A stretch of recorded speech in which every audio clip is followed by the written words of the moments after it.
문태준 시인을 소개합니다. 예, 안녕하세요. 예, 소개받은 문태준입니다. 예, 평일인데 예, 많은 분들이 이렇게 오셔서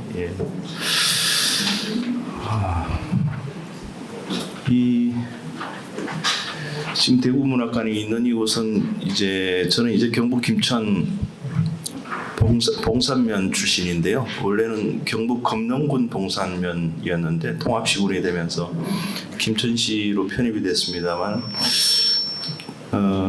금능군 봉산면 태화라는 곳에서 고등학교까지 졸업을 했는데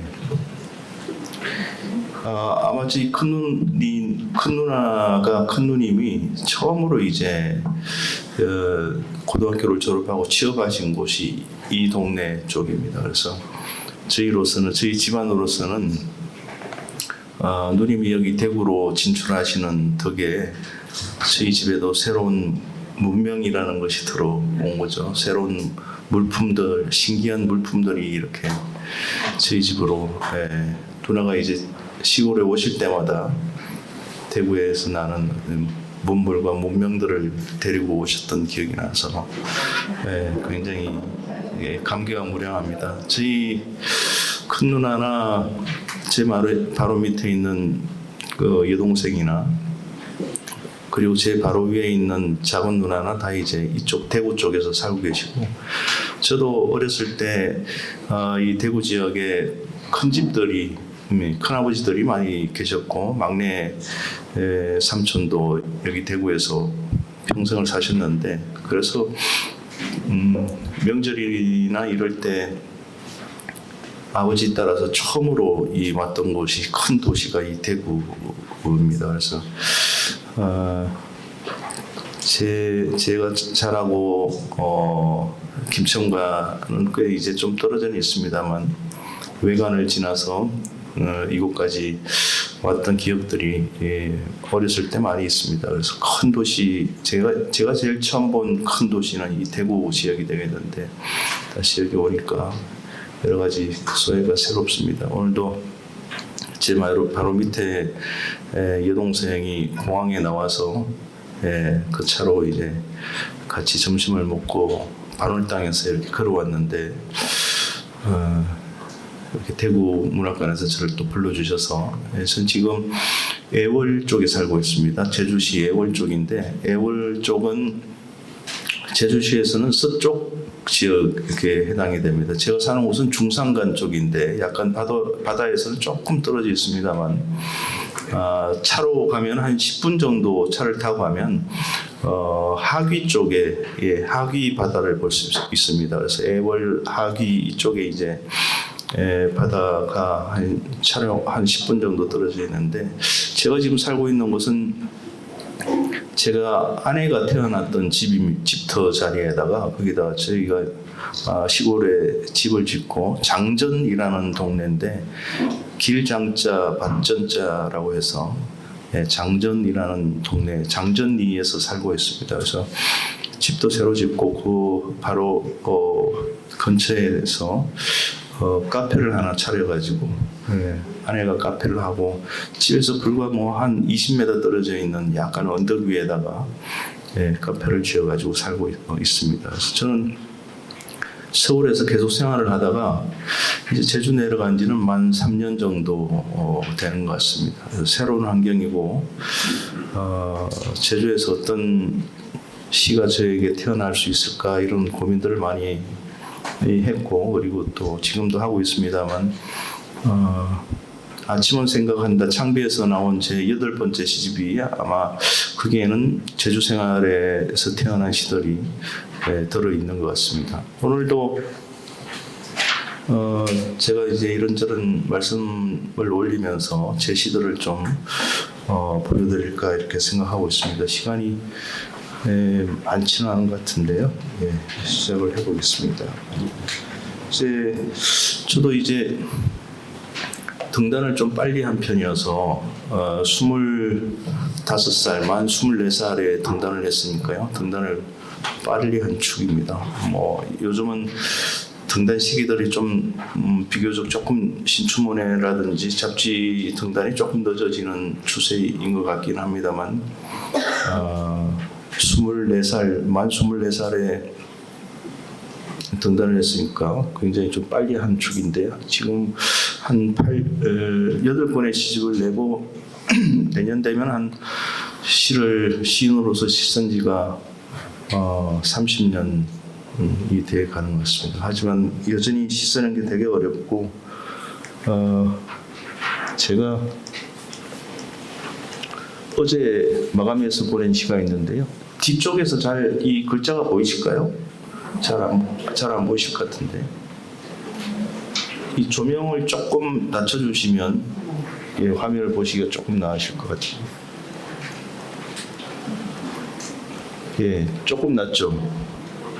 그래도 잘 안 보이실 것 같긴 한데요.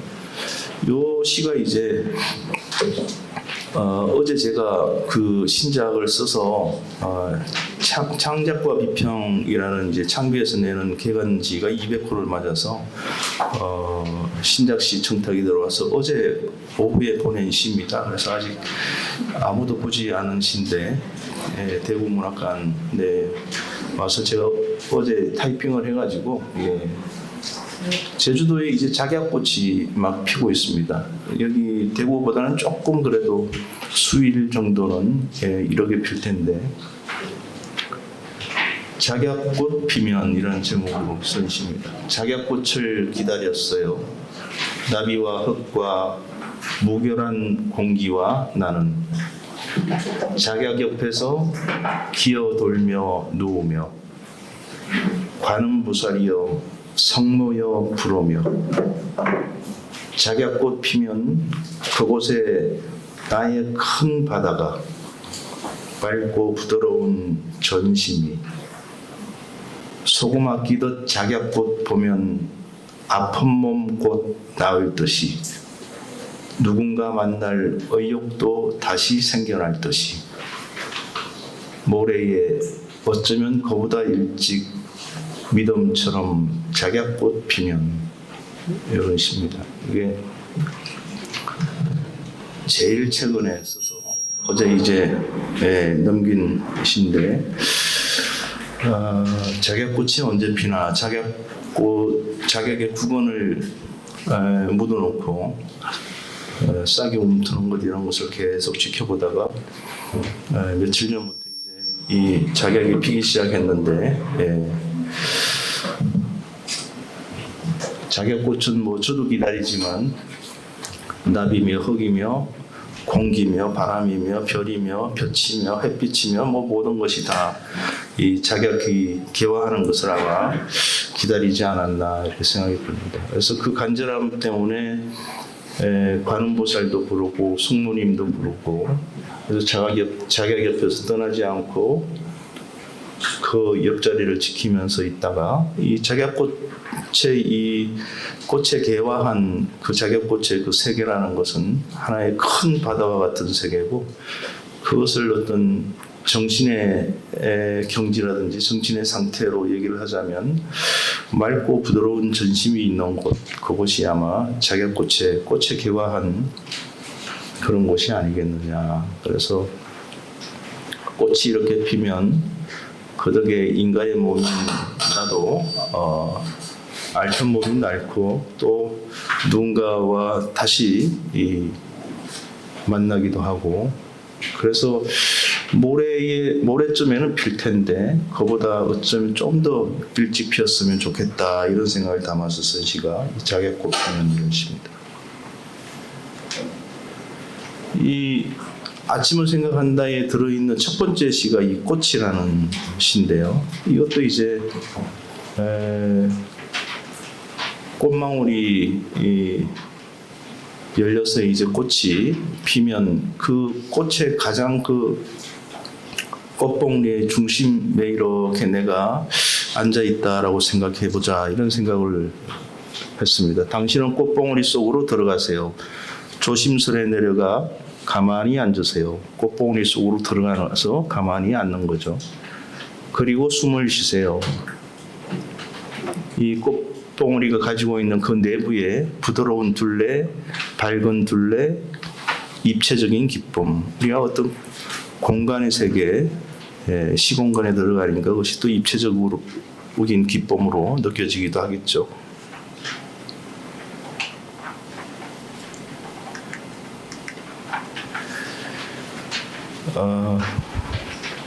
어떤 시가 좋은 시인가 이제 이런 생각들을 다시 좀 하게 됩니다. 그리고 제가 쓴 시들도 이제 다시 돌아보고 되고 시단에서 발표되는 시들도 이렇게 보게 되는데 좀 쉬운 시, 짧은 시도 좀 있었으면 좋겠다라고 쓴 시가 요즘에 제가 조금 쓰고 있는데 그런 시 중에 한 시들이 이런 시입니다. 잘한 일. 제가 시골에 살면서 이제 풀 뽑고 농약 치고 그 귤나무들이 몇 그루 있어가지고 약도 치고 풀도 뽑고 텃밭 농사도 짓고 이렇게 하고 있는데 일어나 밥 먹기 전에 토마토 순의 지지대를 대주었다. 부추밭에 물조리개로 물을 뿌려 주었다. 가지의 북을 도도록하게 돋우었다. 우리 집 자연에게 싫어할 소리를 하지 않았다. 네. 이 동시 느낌도 살짝 있습니다만 이게 실제로 하는 일입니다. 밥 먹기 전에.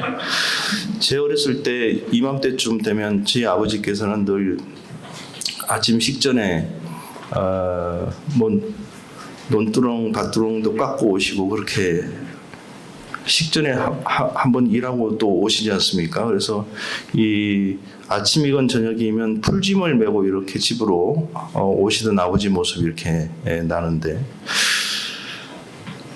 밥 먹기 전에 저도 토마토의 지지대, 토마토 순에 지지대도 대주고 부추밭에 물조리개로 물도 뿌려주고 가지에도 이 뿌리 근처에 흙을 모아주고 그렇게 그런 일을 하는 동안에는 사람으로서 이렇게 다른 생명에게 해로운 짓은 하지 않았다. 뭐 그런 생각들이 들어있는 시입니다. 이런 시들이 지금 제가 쓰고 있는 시들입니다. 이 동근이라는 시도 9번째 시집에 실릴 시들인데 돼지가 가물어 사람도 가물어요. 나는 돼지의 작은 풀꽃 흥얼거리는 실개천. 돼지에게 먹을 물이 모자라니 나는 암석 같아요.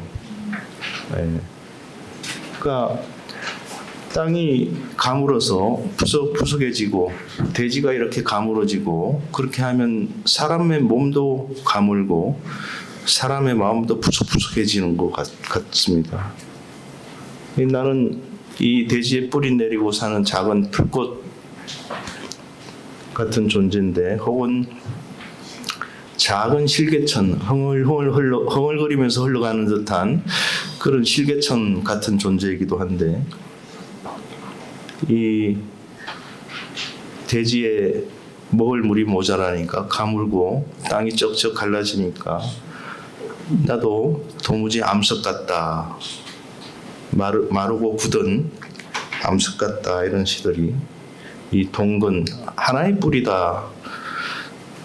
시골에 살면 예전에는 이제 그런 생각은 잘은 못했습니다만 텃밭 일을 하고 그러다 보면 제가 이제 집 바로 근처에 이제 집터에 딸린 작은 땅이 있어서 거기에다가 뭐 바질도 심고 부추며 방풍잎이며 뭐 머위며 가지, 당근 뭐 여러 가지를 막 심어놨는데 지금 그 밭을 일구고 그러다 보니까 저희가 지금 새로 지은 집이 한동안 이 폐가 상태로 그냥 계속 있었던 집터였거든요. 그래서 폐가를 흘리고 새로 집을 지으니까 땅으로서는 땅심이 굉장히 좋은 거죠. 예, 뭐 거기에는 풀들이 자랐다 쓰러지고 말은 또 말랐다가 메말랐다가 마른 풀로 있다가 다시 봄 되면 또 새 풀이 돋고 그런 땅으로 지냈으니까 뭐를 심으려고 땅을 이렇게 호미질을 하든 곡괭이질을 하든 괭이로 가지고 뭐를 일구든 하면 그렇게 그 지렁이가 많습니다. 지렁이, 군뱅이. 어렸을 때는 군뱅이도 약이 된다고 막 그랬었는데 지렁이가 그렇게 많아서 그래서 그 텃밭의 이름을 지렁이 구자를 써서 구구전이라고 이름을 붙여놨습니다. 이게 언제 한번 구구전 연장을 좀 쓸 생각인데 그렇게 지렁이가 많으니까 땅이 그렇게 비옥한 거죠. 예. 거기에는 보면 거기에서 살던 동백나무 뿌리며 감나무 뿌리며 모든 나무들의 뿌리들이 다 뒤엉켜 있는 거죠. 꽃나무며 그리고 제 뿌리까지 이제 다 같이 땅 밑에서 다 엉켜 있는 거죠. 그러니까 이게 어떤 관계를 보여주는 것일 텐데 이 생명세계의 어떤 유기적인 관계 이런 것들을 많이 보게 되는 거죠. 실제로 이렇게 일을 하거나 이렇게 보면 옛날에는 뭐 그런 생각을 잘은 못했습니다만 시골에 살면서 이렇게 보니까 뭔가를 다 연결되어 있고 뿌리로 다 엉켜 있고 이런 느낌을 많이 받는 거죠. 그래서 어느 날 이것도 이제 제가 곧 쓸 시인데요. 자꾸 공개하면 안 되는데 이 늦가을이 돼서 이렇게 마당을 쓸거나 이렇게 보면 내 집 주변에 이렇게 여러 수종의 나무들이 이렇게 있었나 각각 다른 나뭇잎들이 다 마당에서 한 군데서 뒹굴고 있는 거죠. 그래서 그거를 모아서 나무 밑에도 귤나무 밑에도 갖다 놓아주기도 하고 그렇게 하는데 이렇게 보면 안 보이던 이 풀의 종류며 꽃나무 종류며 여러 수종들이 다 각각의 모양과 이런 그 나뭇잎들을 다 갖고 있었구나. 이것이 이 내 집을 둘러싸고 에워싸고 있었구나. 이런 생각이 든단 말이죠. 예. 마찬가지로 이 뿌리처럼 얽혀 있다. 나와 뭐 다른 나무의 뿌리며 꽃나무며 뿐만 아니라 기는 벌레며 찾아오는 직박구리며 까치며 저희 집 근처에 이제 이 제주도에는 멀구슬나무라는 나무가 많은데요. 이 멀구슬나무에 최근에 또 까치가 또 집을 이렇게 얹어놨어요. 바람 속에다 집을 지어놨는데 제주도는 바람이 엄청 생각보다 많습니다. 바람을 잘 견디면 제주 생활을 견딘다라는 생각이 들 정도인데 요 며칠도 제주도 산간에는 폭우가 1000mm가 왔다고 그러거든요. 저희 동네도 한 300~400mm가 온 것 같은데 한 4일 동안 계속 이렇게 비가 왔는데 비 오는 것은 그렇다 치더라도 이제 바람이 많으니까 바람을 견디기가 쉽지는 않습니다. 그래서 이 제주 오시는 분들이 이제 가끔 제주살이를 오시는 분들이 많이 있고 한 달도 살아보고 석 달도 살아보고 6개월도 살아보고 주로 이제 동절기에 제주살이를 많이 시작을 하시는데요. 그렇게 좀 살아보는 것도 참 좋은 것 같아요. 제주에서 제주에 처음부터 뿌리를 내리지 말고 좀 살아보고 겨울에 바람도 아주 세거든요. 제주에 무슨 그 눈보라가 있을까 이런 생각들을 하시는 분들도 많은데 제주도 눈보라는 아주 혹독한 눈보라가 또 치기도 합니다. 그래서 제주도의 여름 태풍이 지나가는 무렵에 바람을 견뎌내는지 그리고 눈보라 치는 이 겨울에 삭막하고 추운 이 겨울을 잘 견뎌내는지 이런 것을 먼저 미리 경험하는 것도 좋겠다 이런 생각을 가지고 있는데 어쨌든 그렇습니다.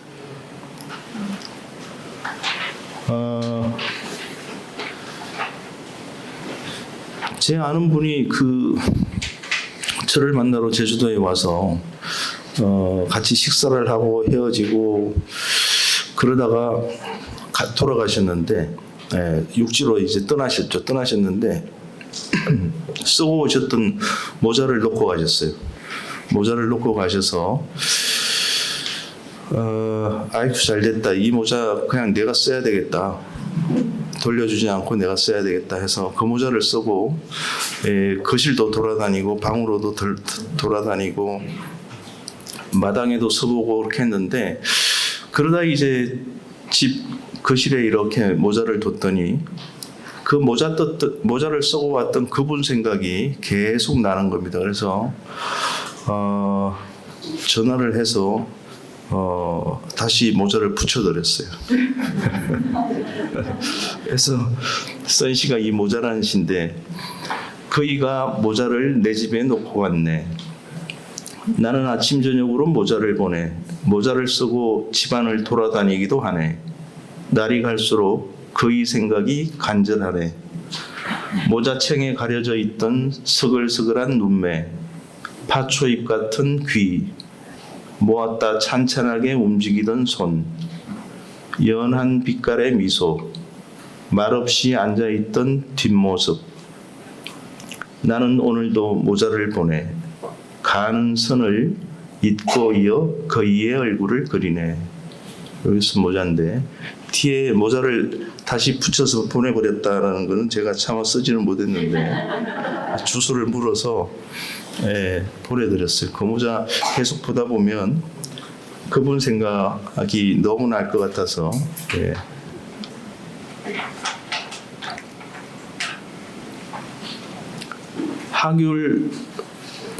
귤나무도 많지만 이제 이 하귤나무도 참 매력적인데요. 아직도 이 하귤나무에 하귤이 달려 있습니다. 노랗고 좀 더 이제 노지귤보다는 큼직한 귤인데, 하귤나무의 안전새. 새야 새야 너의 노래는 신곡이야.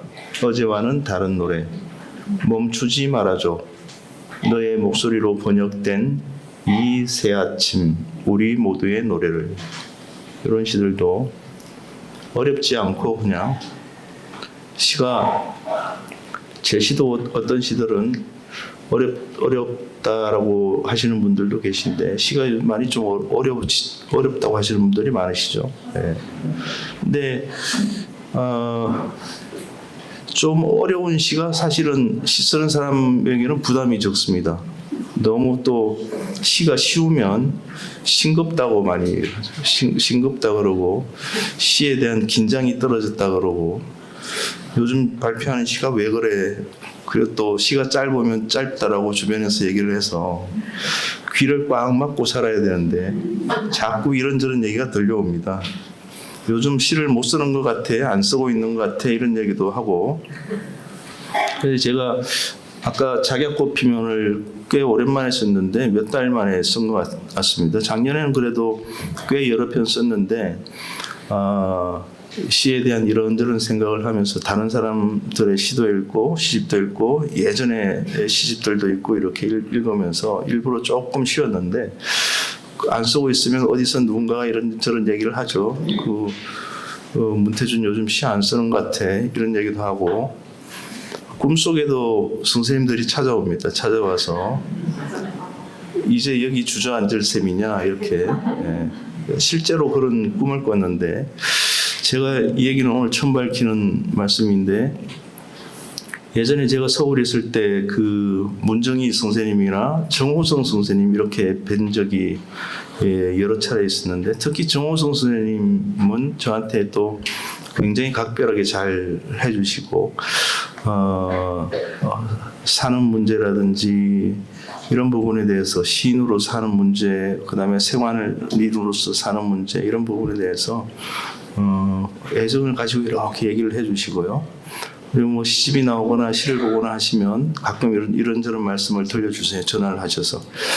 정호성 선생님도 그렇고 김용택 선생님도 저한테 이제 전화를 들어주시는 선생님인데, 얼마 전에는 정호성 선생님께서 꿈에 나타나셔가지고 너무 생생한 꿈이었습니다. 그래서 그러니까 요지는 이렇게 주저앉아 있을 셈이냐, 응? 여기에 만족할 셈이냐, 그렇게 막 이렇게 꾸지람 하시듯이 저한테 이런저런 말씀을 조곤조곤히 하시는 건데 너무 생생했습니다. 생생해서 그 전화를 한번 드릴까 하다가 참았는데 여러 날 그 꿈꾸고 나서 여러 날 이런저런 생각을 하게 됐어요. 그래서 선생님이 멀리서라도 이런저런 말씀을 걱정을 이렇게 하시는구나라는 생각이 들죠. 큰눈 오시는 날에 이것도 이제 시집에 안 실려 있는 앞으로 나올 시집에 이제 실릴 시인데 눈이 이렇게 여러 날 계속해서 폭설로 이렇게 오는 때가 있습니다. 그러면 하루 종일 눈만 썰게 되죠. 제 어렸을 때도 경북 김천에 거기도 이 직지사가 있는 황악산이 아주 큰 산이어서 내 시골집에서도 이 큰 눈들이 들어왔었는데 이 제주에서도 이렇게 눈이 많이 올 줄은 사실은 저도 내려가서 살면서 알게 됐는데 작년 겨울에 그 제 초등학교 동기들이 김천의 태화초등학교 동기인데 저희 동기가 저희 학년에 41명이 1학년에서 6학년까지 같은 반으로 생활을 했습니다. 그래서 여학생 동기가 26명, 남학생 동기가 15명 이렇게 41명이 1학년 때부터 6학년까지 같이 이제 초등학교를 다녔는데 그때는 이제 전교생이 한 그래도 200명 정도 조금 넘었죠. 200명 조금 넘었는데 지금은 분교화되어서 거의 학생이 없습니다. 근데 이 초등학교 친구들이 41명 가운데 이 30명 가까이가 제주도를 왔어요. 네. 네. 제주도를 와가지고 저 사는 집에 와서 둘러보기도 하고 근데 이 친구들이 와서 있는 동안 계속 제주도에 그렇게 눈보라가 치고 폭설이 온 거예요. 그래서 이 친구들이 그 숙소를 잡았는데 숙소까지 버스가 올라가는데 이 계속 길이 미끄러지고 그래가지고 이 남자들 동기들이 그 버스를 뒤에서 밀면서 모래를 중간에 뿌려가면서 겨우 올라가고 막 그랬었거든요. 그래서 이 친구들이 다시 이제 육지로 대구며 뭐 청주며 서울이며 이렇게 비행기를 타러 비행기도 이제 결항이 될 듯 안 될 듯 하는 해서 공항에 이렇게 좀 연착이 되면서 기다렸었는데 저를 두고 이렇게 가면서 걱정을 많이 했어요. 제주도에 이렇게 눈이 이렇게 많이 오고 제주도 어떻게 김천보다 더 춥냐고 뭐 그러면서 걱정을 하고 왔는데 이 큰 눈이 그렇게 오는 때가 있습니다. 오늘은 눈이 하도 많이 내리시네. 나는 종일 대빗자루로 눈을 쓰네. 눈을 쓸다 잠시 눈 그치면 모자와 웃옷에 쌓인 눈을 틀고 툇마루에 앉아 숨을 고르네. 그러다 눈발이 굵어지면 다시 대빗자루를 들고 눈을 쓰네. 아침부터 해질 때까지 눈을 쓰네. 밥 먹는 곳 빼곤 눈만 쓰네. 찾아오는 사람은 한 사람도 없지만 눈을 쓸어 길을 내네. 길 한편엔 눈사람도 앉혀놓네. 낸 길은 금방 눈에 덮여 사라지네. 대빗자루는 곧 닳아 없어지겠네. 네. 하루 종일 이렇게 눈을 쓸고 눈이 잠깐 또 거치면 제가 툇마루 가져와가지고 시골에다 집을 지으면서 마루를 이렇게 붙여서 냈거든요. 제 어렸을 때도 그렇고 참 좋았던 게 툇마루가 있는 집, 그 다음에 이 평상이라고 하죠. 들마루. 들마루가 저는 참 좋았던 것 같아요. 거기서 여름에는 국수도 삶아서 거기서 먹고 모깃불도 놓고 또 들어누워서 이렇게 하늘도 이렇게 보고 어렸을 때 그랬던 기억이 있는데 이 눈 오는 날 시골에 가서 지내다 보니까 좋은 게 이런 것 같습니다. 이게 뭔가 막 억지로 하려고는 하지 않고 거기에 따라서 움직이는 거죠. 눈이 오면 눈 쓸고, 그리고 눈 거치면 잠시 숨 고르고 또 눈 쓸고, 그렇게 해서 이틀 사흘을 보낸 적도 있는데, 이 무공룡이라는 말을 쓰는데 무작이라고 하죠. 무작. 무작을 하다 보면 억지스럽게 뭔가를 하지 않고 이 생각이 조금 순일해진다고 할까요? 생각이 좀 비교적 단출해지는 것 같습니다. 단출해져요.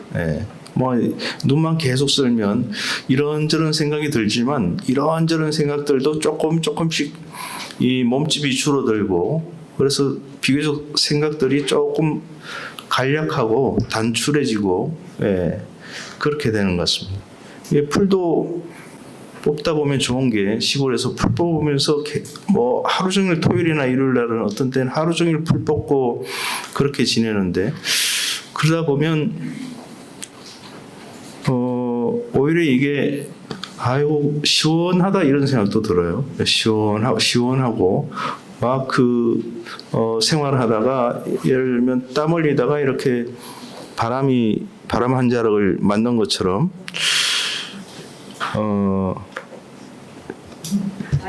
마이크가 안 나오죠? 예. 무슨 얘기하다가 또 잃어버렸네. 예. 풀 뽑는 얘기. 예.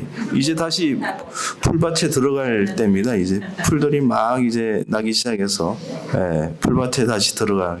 이것도 내가 언젠가 쓰려고 하고 있는데 풀밭에 이제 다시 또 들어갈 때다. 귤밭집이라는 시가 있습니다. 짧은 시인데요. 밭에 집을 짓고 사는 거인은 한 가지 옷을 입고 살아 천의 색이 다 바랬네. 오래 입고 입어 이제 옷은 색깔이 없네. 뭐 귤밭집 사람뿐만 아니라 시골에서 이렇게 농사 지으시는 분들, 제 아버지도 그러셨고, 지금 이제 저희 집안에서 이제 막내 여동생이, 저희 집이 누님이 두 분 계시고요, 여동생이 둘이 있고 제가 셋째 외아들인데 일남 사녀 일남인데, 제 막내 여동생이 대구에서 살다가 김천으로 귀농을 해서 포도농사를 짓고 있죠. 뭐 동네 포도농사 지금 한창 이제 바쁠 때인데, 하우스 포도 같은 경우는 지금 이제 송이를 만들려고, 포도 송이를 잘 만들려고 이 알을 빼는 시기거든요. 그러니까 그냥 생긴 대로 그냥 두면 알이 꽉 차서 알이 굵어지면서 이게 터지게 되는 거죠. 그래서 알과 알 사이에 이렇게 공간을 만들어 주는 거죠. 그래서 그거를 다 송이마다 다 빼줘야 됩니다. 갈고리 같은 철사로 된 갈고리 가지고, 저도 이 포도 알 빼는 거 뭐, 그리고 포도 지금은 이제 종이 박스로 이제 하지만 제가 대학교 다니거나 그럴 때 이 전부 다 이 나무 괴짝을 다 짰지 않습니까? 송판 같은 건데, 켜 있는 송판이 오면 그걸 못질을 다 해가지고 옛날 사과 상자처럼 사과 괴짝처럼 이제 포도 괴짝을 다 짰는데, 제가 대학교 때 여름방학이면 집에 가서 했던 일이 자두 괴짝 짜고 포도 괴짝 짜고, 자두 따고 포도 따고, 이 추풍령이나 김천에 이제 딴 걸 이제 출하하는 거죠. 그런 일들을 7월에서 거의 8월 한 20일까지, 7월 초부터 이제 자두를 따기 시작하면 자두를 7월 한 25일 뭐 7월 한 달 내내 이제 자두를 따고, 그리고 8월 빠르면 이제 8월 초부터 노지 캄베를 땄었는데요. 그걸 이제 땄던 기억이 있는데, 그게 따고 나면 이제 오후 내내 어둑어둑해질 때까지 이제 이 못질을 할 수 있을 때까지 계속 못질을 하고 있는 거죠. 뒤란이라고 그러잖아요. 집에 뒤에 이렇게 뒷마당에 집 그늘이 생기잖아요. 그럼 거기에다 이제 퍼질러 앉아서 이 못질을 하면서 다 짜는 거죠. 상자를 포도 괴짝을 몇 개나 짰는지 기억이 안 납니다. 내내 이제 오후에는 괴짝을 짰어야 되니까.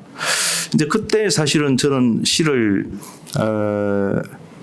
대학교 2학년 때 이제 시집을 한 70권 들고 시골에 내려가 가지고 그거를 퍼뒀다고 자뒀다고 그리고 이제 경기에 또 뭐 일부는 서울로 보내고 일부는 또 주풍령 청가산 같은 데다가 내단 팔로 이제 경기를 몰고 가서 팔기도 하고 그랬었는데 그러면서 시집을 집중적으로 한 2달 정도에 한 70권 정도를 읽었던 기억이 있는데 그때 이제 시를 좀 보게 된 것 같습니다. 그 전에는 뭐 시 쓸 생각도 그렇게 많이 하지는 않았는데 시를 좀 읽어봐야 되겠다라고 해서 그때 저한테는 그게 큰 계기가 시인이 되는데 큰 계기가 됐던 것 같습니다. 뭐 어쨌건 이 귤밭집이라는 시에도 그렇지만 지금 김천에서도 동네 형님들이라든지 이렇게 농사 짓는 거 보면 뭐 옷에 색이 천에 색이 없어지는 거죠. 천천히 색이 다 바래는 귤밭집이라는 시로 썼습니다. 요게 이제 일부 그 구구전 얘기가 조금 나오는 건데요. 오래 묵은 이곳에서는 흙을 들출 때마다 지렁이가 나왔다. 문 열고 나오듯이 나와 꿈틀거렸다. 나는 돌 아래 살던 지렁이는 돌 아래로 돌려보냈다. 모란꽃 아래 살던 지렁이는 모란꽃 아래에 묻어주었다. 감나무 아래 살던 지렁이는 감나무 뿌리 쪽에 흙으로 덮어주었다. 허우가 쏟아지고 내가 돌려보냈던 지렁이들이 다시 흙 위로 나왔을 때에도 이런 곳 저런 곳에 살던 곳으로 되돌려 보냈다. 그런데 그럴 때마다 두고 온 내 고향이 눈에 선했다. 집터와 화단의 채송화, 우물, 저녁 부엌과 둥근 상, 초와 성냥, 산등성이와 소쩍새가 흙 속에 있었다. 어질고 마음씨 고운 고모들도 흙 속에 살고 있었다. 솟아오르는 빛이 잠겨있는 수돗물처럼 괴어 있었다. 솟아오르는 빛이 잠겨있는 수돗물처럼 괴어 있었다. 흙 속에 이처럼 큰 세계가 있었다. 자꾸 이제 흙을 파다 보면 고랑을 만들거나 이랑과 고랑 만들려고 이렇게 뭘 하다 보면 지렁이가 그렇게 나오는데 이걸 빨리 이제 돌려보내는 거죠. 모란꽃 아래에 있었으면 모란꽃에 묻어주고 돌 아래에 있던 지렁이는 돌 아래로 돌려보내고 감나무 아래면 감나무 뿌리 쪽에 다시 또 큰 비가 오고 나서 다시 지렁이들이 바깥에 나오면 이런저런 곳에 원래 있던 그 처처에 다 다시 돌려보냈는데 자꾸 돌려보내고 하다 보니까 이 본처 생각이 난 거죠. 본처. 원래 있던 곳, 원래 있던 곳, 본처라는 곳이 생각이 나는 거죠. 본래의 곳, 그곳이 생각이 났는데 그것이 이제 저로서도 옛 집터며 이 채송화며 뭐 산등성이며 이 소쩍새 그리고 고모들과 가족들 이런 곳이 있던 곳. 내게도 지렁이에게 마찬가지로 흙 속에 이렇게 큰 세계가 본처라는 것이 있구나라고 쓴 시가 요 시입니다. 이런 시들이 이 아침은 생각한다가 이제 작년에 나온 시집인데 이게 이제 내년이나 내후년에 9번째 시집 속에 들어가게 될 것 같습니다.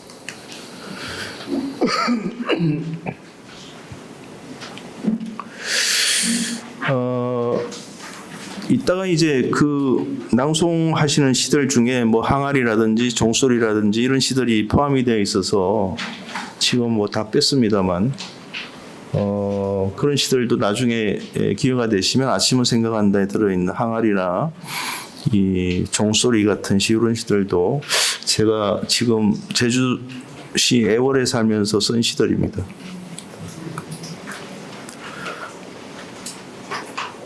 내가 기억하는 제일 첫 번째 기억이 뭘까? 그걸 생각해 보니까 저보다 5살이 많은 큰 누나가 저를 이렇게 울고 있는 저를 이 포대기라 그러죠. 포대기로 이렇게 둘러가지고 엎고서 이제 마당을 빙글빙글 이렇게 돌았던 그 기억이었던 것 같아요. 네. 예, 저희 아버지 어머니께서 이제 김천에 이제 사실 때 아버지가 구남매신데요. 아버지가 고모가 두 분 계시고 7남 2녀 중에 아버지가 8번째신데, 그러니까 아버지께서는 이제 공부를 하실 수 있는 그런 그 형편들이 안 된 거죠. 그 아버지보다 위에 이제 큰아버지 가운데서는 당시에 서울에서 공부도 하시고 이런 분들도 계셨는데, 아버지는 그 천수답 두마지기로부터 시작을 하셨는데, 그래서 이 남의 집일을 많이 하셨죠.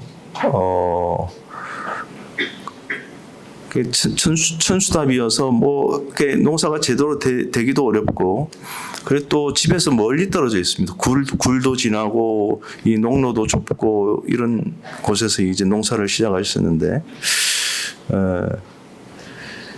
그 외할아버지하고 외할머니가 바로 옆 동네에 사셨는데 이렇게 가만히 얘기를 들어보니까 어머니 아버지가 남의 집 일하고 뭐 그러시다 보니까 이 채마밭이 있는데 이렇게 뭐를 이렇게 뭐 상추며 부추며 이렇게 해서 해 드시려고 작은 채마밭이 있었는데, 그 밭에 풀을 잘 못 매는 거예요. 때를 놓치고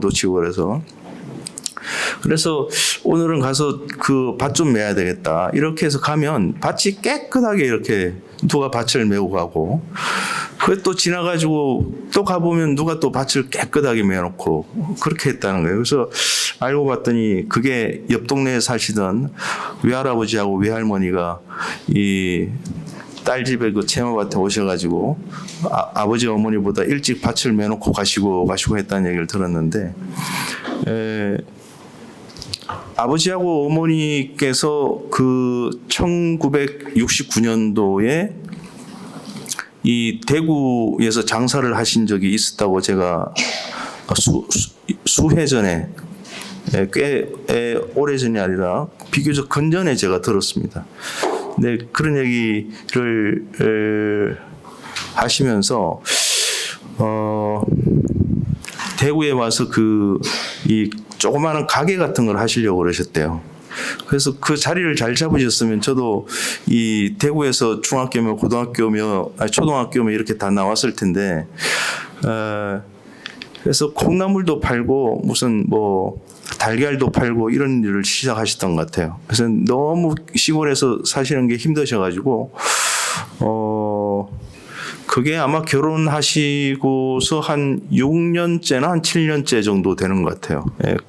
그때 이제 대구에 큰아버지들도 많이 사시고 그러니까 우리 아버지 어머니도 살아보시겠다고 그랬는데, 아버지께서 이제 누가 이렇게 콩나물을 사러 오고 그러면 좀 더 달라고 그러면 좀 더 주고, 달걀을 들고 가다가 깨트리면 다시 가지고 오면 달걀을 바꿔주고, 심지어 이 사탕 같은 것도 파셨다고 그러는데 꼬맹이들이 사탕을 사가지고 가가지고 이렇게 쪽쪽 빨다가 그 사탕을 가지고 온대요. 이게 뭔가 이게 이상하다고 뭐라고 투정을 부리겠죠. 그러면 또 그걸 또 바꿔줬다는 거예요, 아버지가. 그래서 장사로 돈 벌기는 어렵겠다 해서 그때 70년 봄에 어머니가 이제 저를 임신하시고, 그리고 이 봄농사가 시작되기 전에 다시 김천 집으로 다시 오신 거죠, 고향으로. 예. 그래서 제가 잘하면 여기 대구에서 태어날 뻔도 했는데, 3월쯤에 돌아가셔서 10월에 저를 낳으셨으니까, 저는 그래서 그 김천 금동군 봉산면 거기 살았는데, 가만히 생각해 보니까 큰 누나가 저를 업고 있던 기억인 것 같습니다. 누나의 작은 등에 업혀 빈마당을 돌고 돌고 있었지. 나는 3살이나 되었을까. 볕바른 흰마당과 까무룩 잠이 들었다 깰 때 들었던 버들잎 같은 입에서 흘러나오던 누나의 작은 노래. 아마 30살 무렵이었을 거야. 지나는 결에 내가 나를 처음으로 언뜻 본 때는. 지금 이렇게 기억하는 것은 마치 이 대문도 없는 집 들어오는 거기서 그 골목에서 초입에서 이렇게 제가 눈한테 엎여 있는 그 장면을 이렇게 보는 듯한 느낌, 이런 느낌이 있거든요. 네. 그러니까 어렸을 때의 이런 경험들이나 이런 게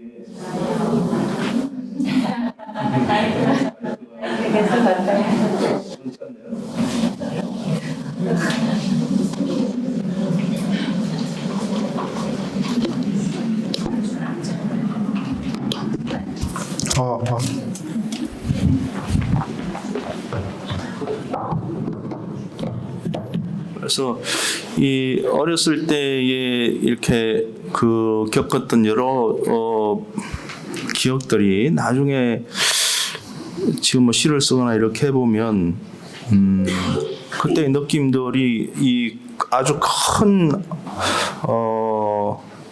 이 시적 상상과 혹은 이 시적인 것의 어떤 큰 뿌리 같은 것이 되어 있는 혹은 큰 샘 같은 것이 된 느낌, 이런 것이 있습니다. 예를 들면 우물 얘기를 아까 제가 잠깐 했는데 제 아버지께서 이 우물을 파시겠다고, 집에 우물을 파시겠다고 몇 날 며칠 그렇게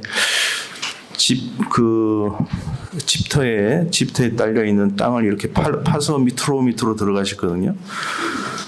몇 날 며칠 파시는지 몰라요. 그래서 한 군데는 땅이 미리 이제 이렇게 관을 넣어서 한번 알아봅니다만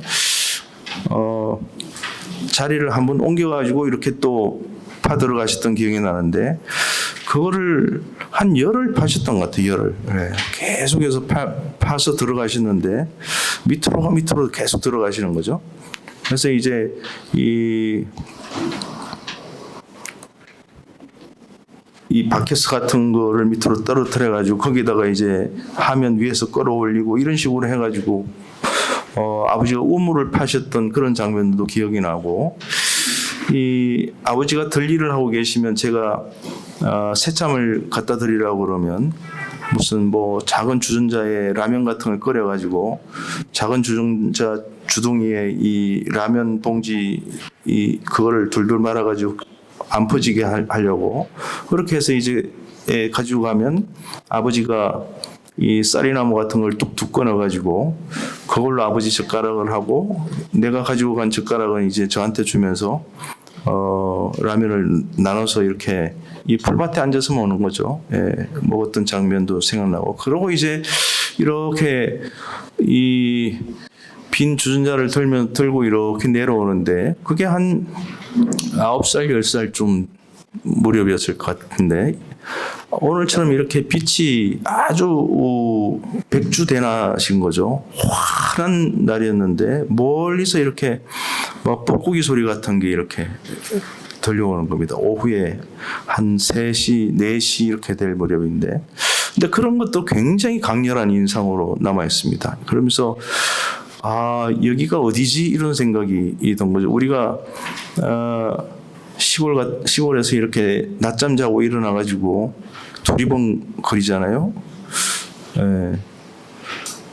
이게 마루 같은 데서 혼자 있거나 혹은 빈 방에서 이렇게 자다가 깨가지고 이렇게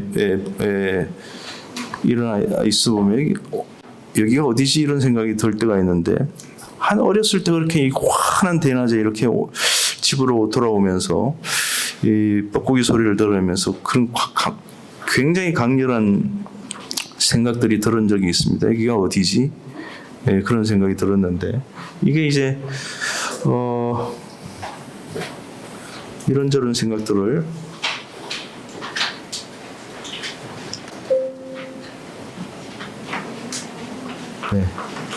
한 편 정도만 더 읽을 수 있을 것 같아요.